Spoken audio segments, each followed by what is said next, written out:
everybody, my name is Sam Nelson, and this video is for the book review project for Dr. Williams' Concord Master's class in Reading 560. I am, hopefully you figured it out from the trailer, I am doing my book report on Unspeakable Acts, Unnatural Practices, and that is by Frank Smith. So I guess we'll start with my activity or strategy that I would potentially use to get any kind of class involved with this text. So my trailer actually was my introduction to the book. I would use that as my hook to get the kids interested, or the adult learners, depending on the setting, interested in what this book has to say. It is about educational philosophy, specifically about teaching and learning practices with reading. So especially public school age kids in elementary or secondary school, they aren't going to have a lot of fun with that text. But I hope that my trailer was a decent way to try to reel you guys in. I think it would be more suitable potentially for a professional development session, or if I were teaching a college level course, but I would adjust that a little bit for maybe a high school English class in trying to get their attention from the student perspective. I definitely went for the teacher perspective with that video. So let's go ahead and get into talking about what the book is actually about. He starts us off with chapter 1, making the argument that learning to read is natural.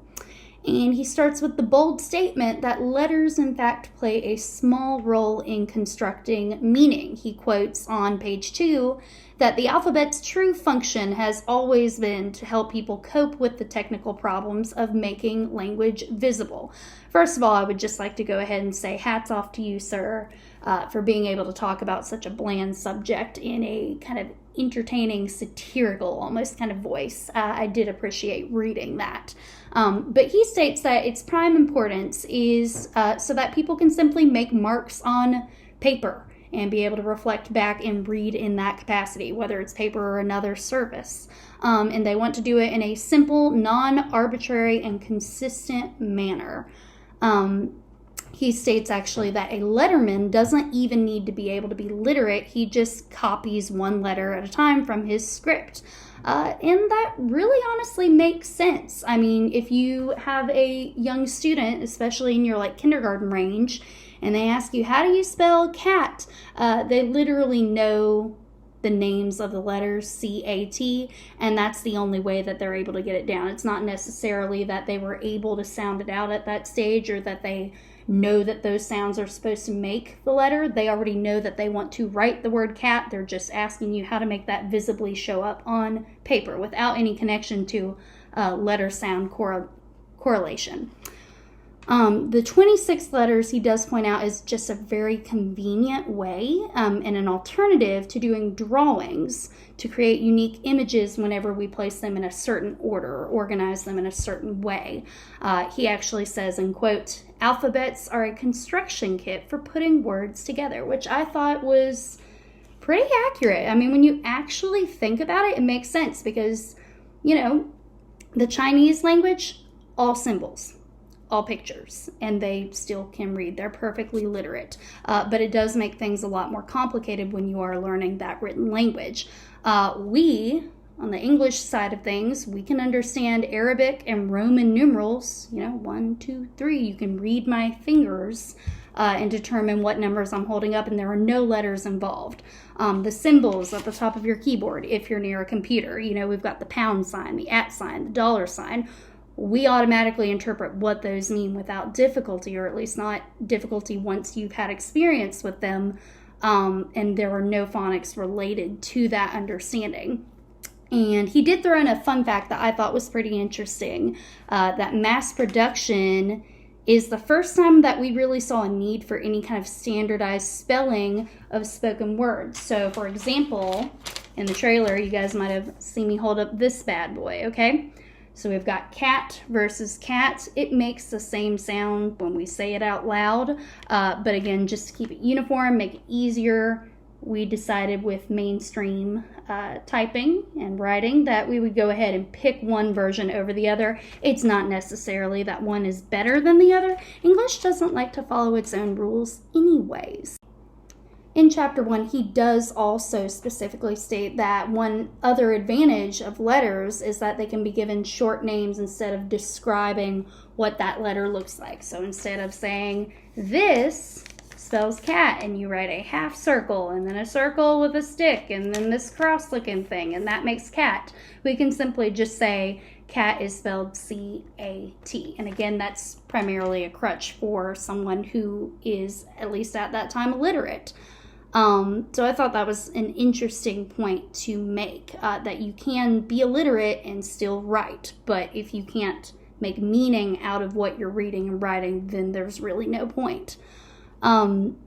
He does also note that the alphabet serves a purpose in having a conventional preset order, which gives us a very convenient way to organize almost everything that we come across in life in that alphabetical order. While the alphabet and written letters are helpful for us to translate what we're trying to say, it's not really essential to visible language. And then the reasons that he gives for this were those prior mentioned symbols that represent words like the pound sign or the and sign. He also brings up the fact that computers actually don't read phonetically. They don't spell things out, so to speak. They recognize a word. They recognize the organization of those letters into kind of a collective symbol of what that word is supposed to be. So, for example, I don't know if you've ever heard your GPS try to spell out the name of, I don't know, a road that's named Philibom or whatever. It usually sounds really awkward. It's not the way we would pronounce it. And trying to phonetically sound things out doesn't always work because English doesn't like to follow its own rules for whatever reason. Reading facial expressions was a good point that he brought up. You know, where we think of reading traditionally as writing on paper, but you're also reading when you're watching a silent movie. You're reading when you look at somebody and you can tell that they're upset. You're reading if somebody's balling up their fist and clenching their fist and their face is turning red. So all these different visual cues are considered reading, and we have no problem interpreting that with a lack of any kind of phonetic sound. I have a personal experience with my little sister. She's deaf.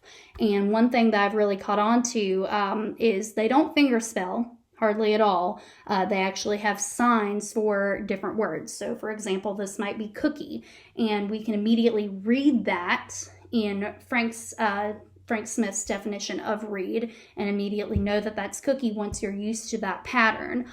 They can also fingerspell cookie, and if you're not fluent and you're a hearing reader, you tend to rely a lot more on seeing the exact letters, every single one, and kind of sounding that out as you read it, and it's all foreign and it's frustrating. But the more fluent you get with sign language, the more you realize the only important thing is the first letter, maybe the last few letters, and the general pattern of those letters. They move so quickly because ultimately it doesn't matter how it's phonetically spelled. You recognize that set of letters that are grouped together as the symbol for cookie, as an alternative to this if you aren't sure.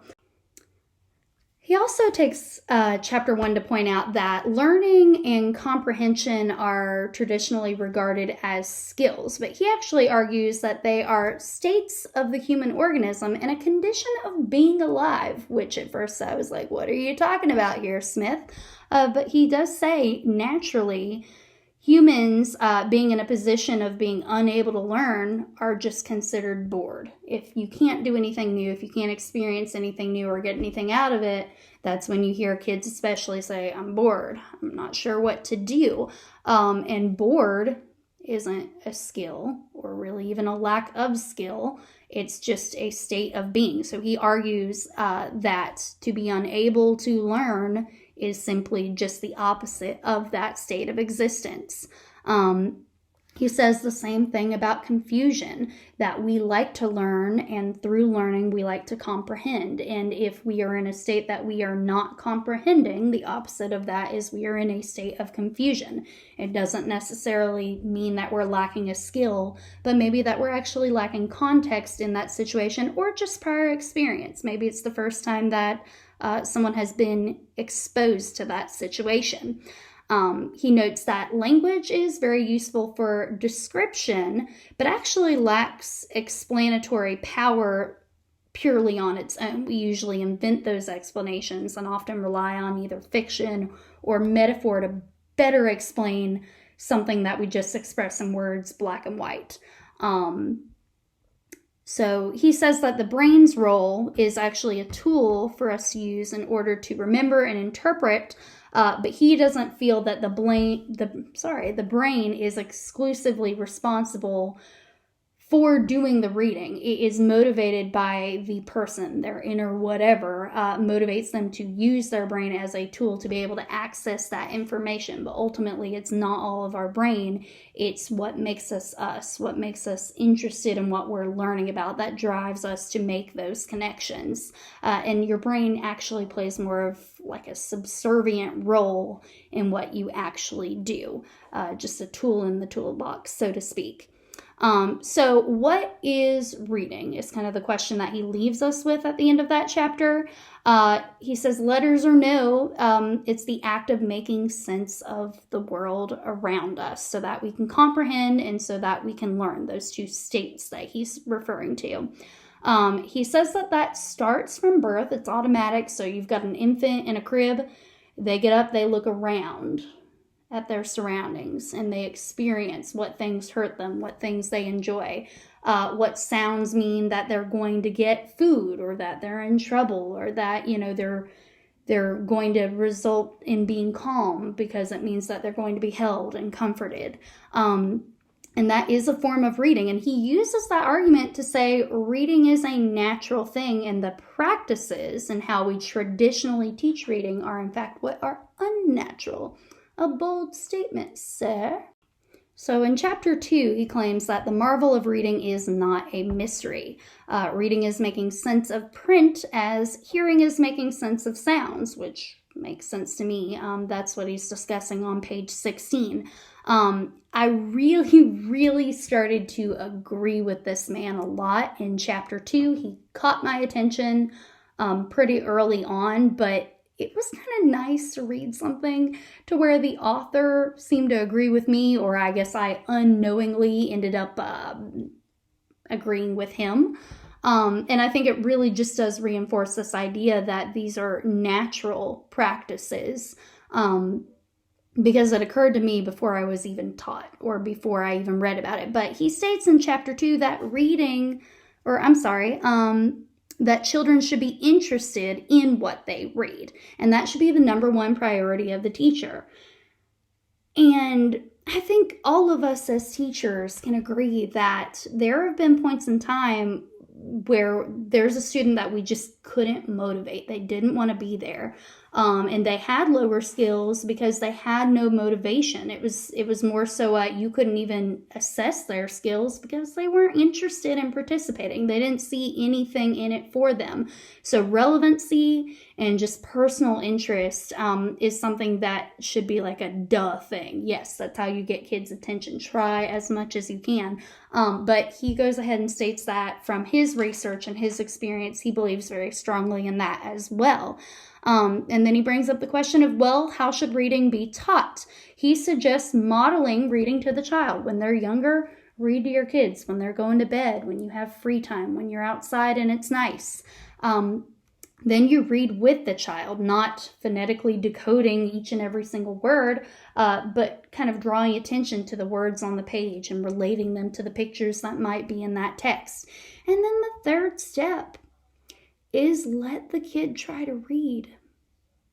Let them make mistakes and let them problem solve. And of course, step in and scaffold as needed. But what a marvel that you actually let kids problem solve and figure things out and determine patterns on their own so that it's meaningful and they can see the value in what they're learning. It's like he's like a neurosurgeon or something. I don't know. So chapter 3 is actually his shortest chapter. I think it's like 5 pages or something. And it's clarification of all the PHON words, so phonics, phonemic awareness, phone, and it's short for a reason because he does not have time for any of that. He is very anti-phonics as a way to learn how to read, and it just essentially is serving the role of making sure that we're clear on what those words actually mean. And then he's able to relate that in his later chapters about why it doesn't have anything to actually do with making meaning of the sounds. It's just about the sounds themselves and recognizing them. But he, of course, is emphasizing the importance of the context and the meaning behind those sounds, behind those letters, and that's what really matters. And he says that reading, in fact, is making sense in a variety of contexts, written or otherwise.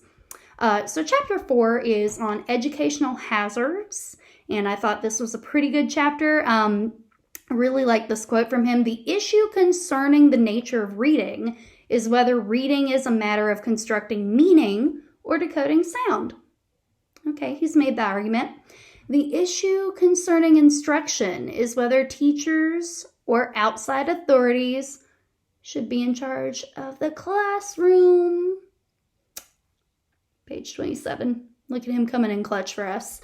And I think that's an interesting question to think about. Who should be in charge of what actually happens in the classroom? Who should be in charge of what happens to the students? Who knows the students the best? Who knows what practices work with whom? It's an interesting thing to think about, but thank you, Mr. Smith, for pointing that question out. He again states that learning has to be meaningful and that we don't learn by memorizing. It's got to be relevant to us. It's got to be interesting. Memorization, if kids have to memorize, they usually hold on to it for however long, maybe a week if they have a quiz at the end, if they even hold on to it for that long, and then they let it go because they don't care. It's not relevant. It's not helpful to them. And I feel like most of us don't need research to know that that is truth. We do our own informal research in the classroom every day. He says that written language is not a code for speech. It's an independent representation of language on page 30. And that, again, just kind of goes with everything he said up to this point.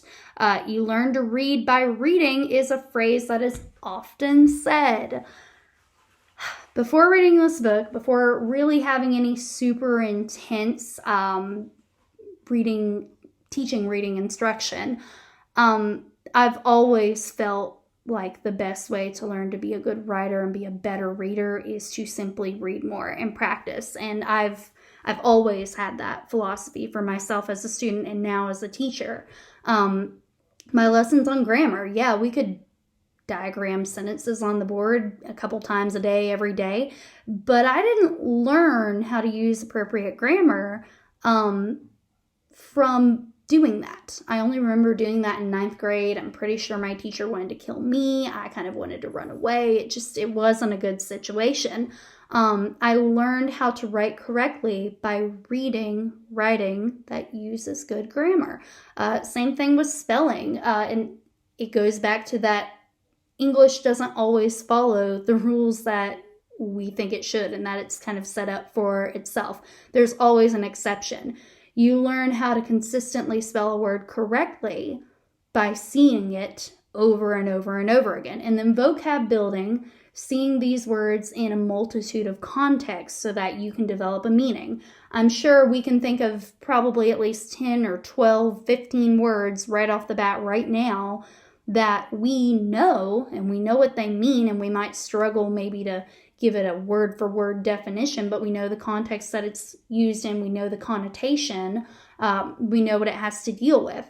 And more than likely, those words that you can think of that are higher level especially, it's not because you were given a word list in 12th grade. It's probably because you read them in a book and saw them come up multiple times until you finally caught on to the pattern of how it was used and you were able to construct meaning from it. It makes so much sense. He says that words and meaningful sequences are what is most important in reading, not letters or sounds, which everything he's discussed up to this point just reinforces that. The only reason that children may exhibit more invented or mistaken spellings of words than adults is that they have less experience with how words are conventionally spelled. And that really makes sense when you think about it, okay? Kindergarten teachers, if they're reading something that a little kid wrote, as long as they have a general concept of what letters look like, typically they can figure it out. It might not be perfect, it might not be pretty, especially in those youngest grades, but you have enough practice with that kid and with their specific handwriting and how they do things, you can figure it out, and that's still reading. The kids, same deal. They look back at their paper for just kind of a quick moment of remembering what the assignment was, what they wrote about, and they can read you the whole paper, even though their spelling and even their letter formation might not be completely right. So it makes sense. My independent research, or at least direct experience with my students, really does confirm what he's saying. Phonics instruction given too soon confuses, and too late is unnecessary. So that's true. If you're not used to seeing the patterns of words and you're trying to sound out every word you see, and you don't understand why English doesn't just follow its own rules, then yeah, it makes sense. You're going to be confused. And if you teach phonics too late, for similar reasons, it's unnecessary. You've learned how to recognize almost every word that you come across. You know how to interpret those words and make meaning out of them and use context clues. So really at that point, sounding something out doesn't make sense, especially when half the time it's not even going to apply. If you're trying to sound out the word phone, okay? Phone? Really? Not helpful to anybody. Smith emphasizes repeatedly in this work that the conditions of reading are actually more important than the type of instruction that you do. So the relevancy and the relationships, the interest level, and even the mood of the kid at the time when they're trying to read. If they're not in the mood to read, if they're not interested in that topic, if they're having a bad day at home, that directly affects their ability to read. I mean, how many of you guys, we're all literate. If we made it to college, presumably we're all at least somewhat literate in English written language. How many of you guys have ever read through a book just to realize you didn't actually comprehend any of that and you have to go back and reread it? Or you're not really making meaning out of a word because you're not fully focused. It applies to more than just children. Chapter 5 is the fallacy of sounding it out, which we've kind of went around a little bit. From what I understand about the organization of the book is that it's actually a compilation of multiple essays that he's written. So some of the ideas are revisited more than once. But he states that sounding it out is a handicap, okay? So you guys might have seen this bad boy in the preview. So we've got the C sound, and C, if we're using phonics, should sound the same in every word. Yet we've got cat, car, camel, and city. Who had that idea? What made that a good idea? But it's too late. Let's not go back and change the entire English language now, because God knows it would only take forever and a half. But why use phonics to try to decipher words and figure out what they are and the meaning of words when it doesn't always apply and ultimately could end up just confusing the reader? Chapter 6, let's see, he talks about, I like the title of this chapter, it's called A Federal Fetish. I'm a sucker for alliteration anyways, but in that fetish, he's talking about the narrow studies that have been done on reading instruction and this emphasis on phonics and how the government likes to tote around scientific and research-based to make it sound like they're actually doing something and being effective to help the children. He says that it is limited and inadequate research and that teachers that have been exposed to certain initiatives regarding phonics are worried about the risks due to lack of individualized instruction that can be used when you're expected to teach using a rigid, mandated methodology. And that makes sense. Every student needs something different. Every student has their own struggles and their own hurdles. And if you're shoving all this garbage that likely doesn't even work in a lot of scenarios down everyone's throats, and you're mainstreaming and pushing it for a standardized test, you don't really have the time that you need to go back and work with those students in a meaningful way. Chapter 7, he talks about alternative discovery comprehension. So the understanding of a word must come before worrying about what the word is, how it's spelled, what it sounds like. So babies don't really care about how you pronounce the word cat or how it's spelled. What is important when you're born is figuring out that the cat loves you or the cat is going to bite you. Milk, for example, okay, whether they communicate just by reaching out, maybe there's like a certain reaction with their facial or whatever, but they understand what milk is, not in the sense of the language, but what the substance is and that it helps to nourish them. So this also applies to learning words in context, and that is why that is easier than learning words from a vocab list, and that's what he talks about on page 56. I agree. I mean, I always like to at least introduce my kids to the words so they kind of know what to look for, but my kids don't do well, even in high school, learning all these big fancy words from Shakespearean texts on a list on Quizlet. It's a great tool to go back and access for review, but as far as actually learning the word from a list, it's not going to happen. We learn the words when we experience them in context while we're reading and then discuss them. He says that we recognize new unfamiliar words because of what we already know about words that are familiar.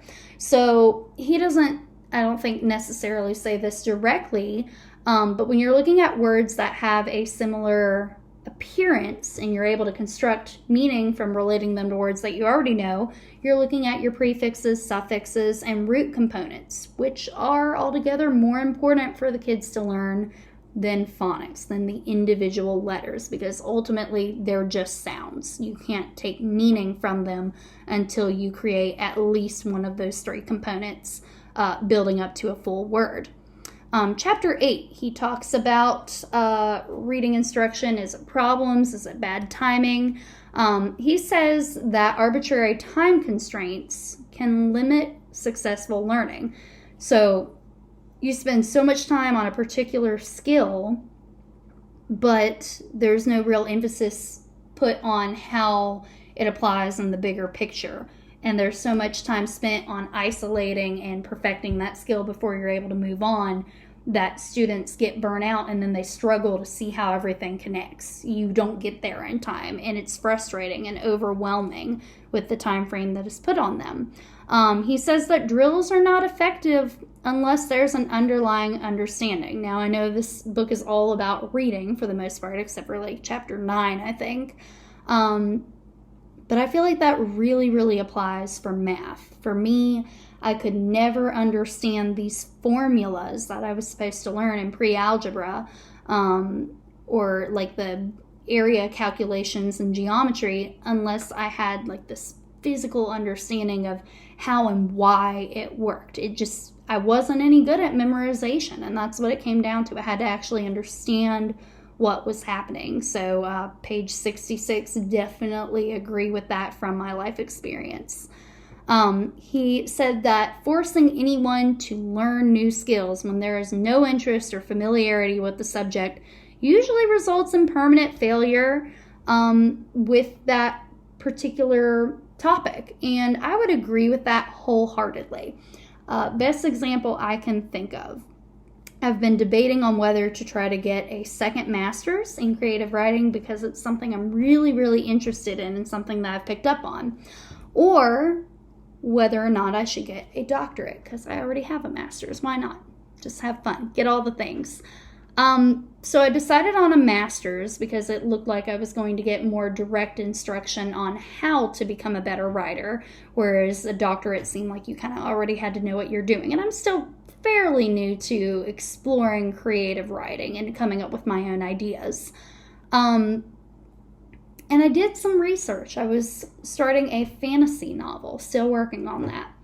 And I realized I really wanted to world build in a realistic way, kind of like J.K. Rowling in Harry Potter or George R.R. Martin in Game of Thrones. And I started to do research, not intentionally for the sake of research, but I wondered how to come up with names that were realistic and places that geographically made sense and weren't cheesy or just too out there. And I found myself doing research because I was interested and because it was relevant, and all of a sudden I had this big understanding of how on earth you do research to write something fictional in your doctorate, and I boo-hooed and everything. It was like a crazy midlife crisis / epiphany. I don't even know. But it makes sense. You've got to try to learn in an authentic way that makes sense for your students. He says that isolated elements and skills are being emphasized because they're easily testable, not necessarily because they reflect experience or true in-depth understanding from their reading. And ain't that the truth? I mean, I think even our standards are more focused on specific skills rather than how they build to whole understanding. And that's my goal for my kids. I always tell them, I know it's going to be on a test. I'm introducing you to adverbs, verbs, adjectives, nouns, and so on. But for me personally as a teacher and for their functionality, it doesn't really matter that they know what they're called as much as it matters how they use them. And so again, I'm just so glad we're finally hearing from somebody who actually looks at our students as people and not just empty vessels that we have to cram like a Thanksgiving turkey.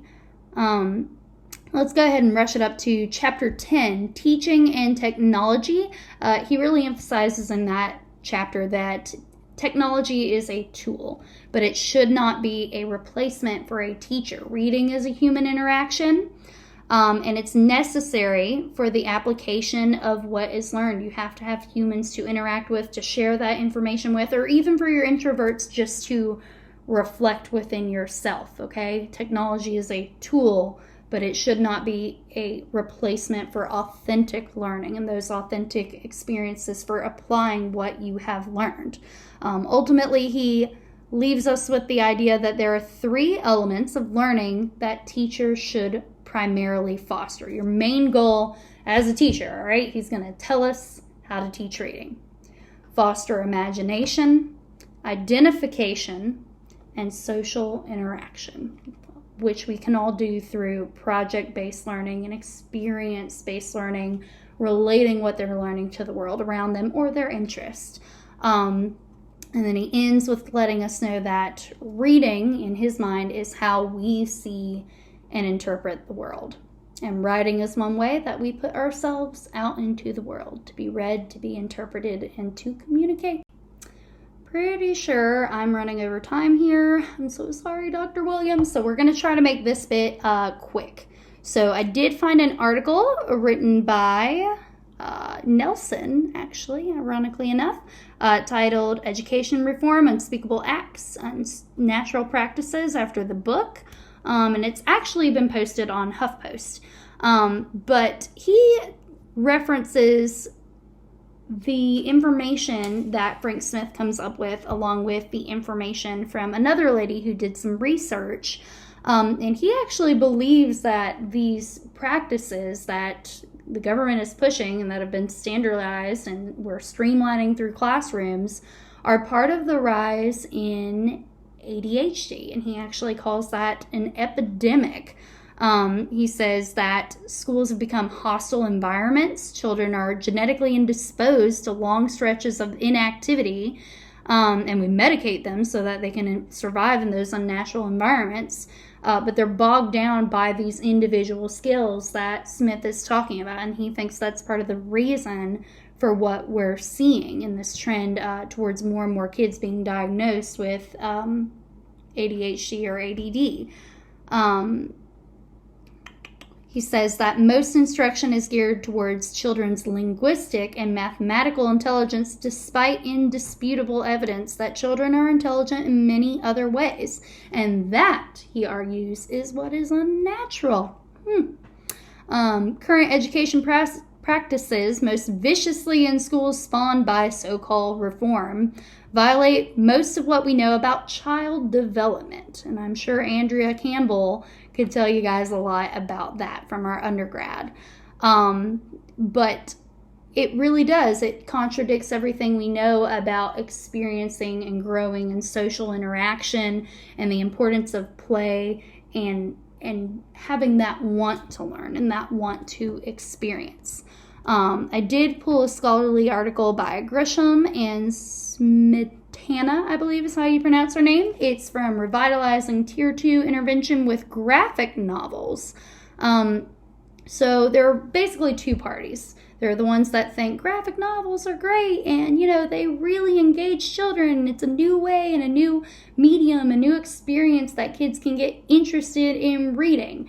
And then there are the people that believe in the traditional interpretation of what reading is and would maybe disagree with Frank Smith, that think it's watering down reading and it's not real reading. It's not grade appropriate in some scenarios and blah, blah, blah, blah, blah.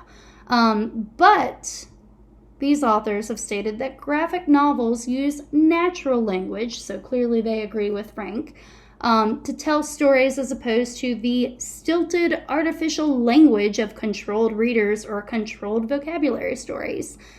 Very, very nice. They state that readers are more likely to be engaged when they're reading authentic literature that is meaningful and uses rich, natural language. So you can read, but do you really comprehend? Do you really interact with it? Do you really relate to it? And do you actually learn anything from it?